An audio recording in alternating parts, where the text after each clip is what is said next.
going to need is some just plain paper for the mat of your card. You can use coloured or white. I'm going to do a mixture of a couple today.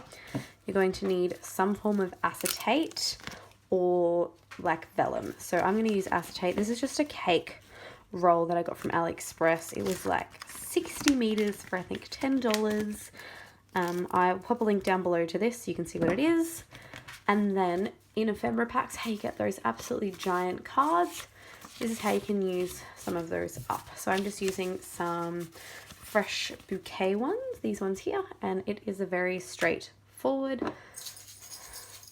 Last thing you're going to need is some sequins. So what you're going to do is you're going to get your piece that you're using. So I'm going to start with this one, and you're going to line it up with your acetate so that you can cut it. I like to leave an excess. I leave about half to a quarter of an inch excess. And then what you're going to do is stitch around 3 of the sides, leaving the top part empty. So we're going to do that first. So here I am just cutting off the excess. I find it easiest to do it with a large pair of scissors because you can kind of get one nice straight swoop.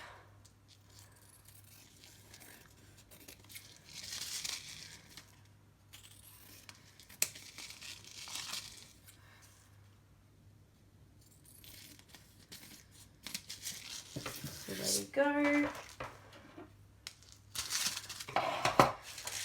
Here's our one mat. So what you're going to do from here is cut a card. So for this one here, I think I'm going to stick with white for this one because I want it to look very dainty. So I'm going to cut it so that I can have an excess around the whole thing. So I can cut this part here because I know I want it to be about there. So I can cut that piece off. Now I'm using quite a thick card base so that it is quite a sturdy card.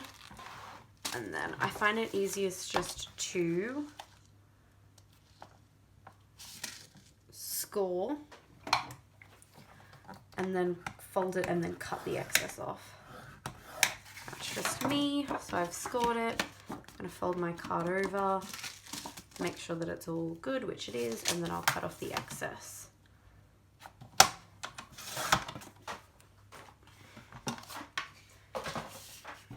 Again, you can use your bone folder, or if you don't have a bone folder, the edge of a pair of scissors works fine.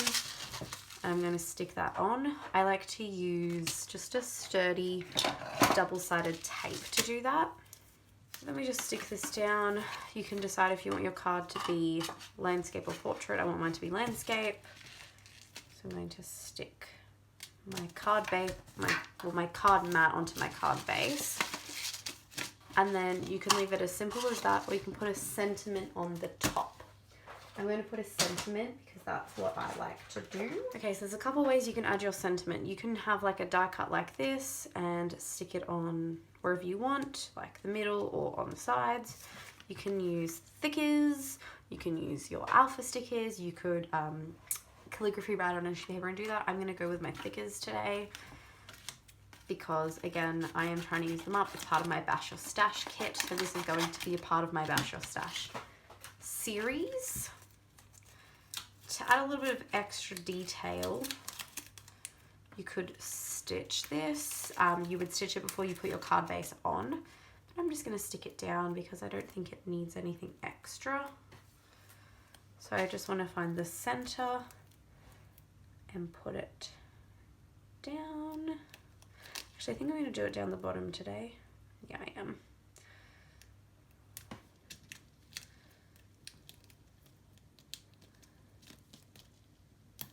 There we go.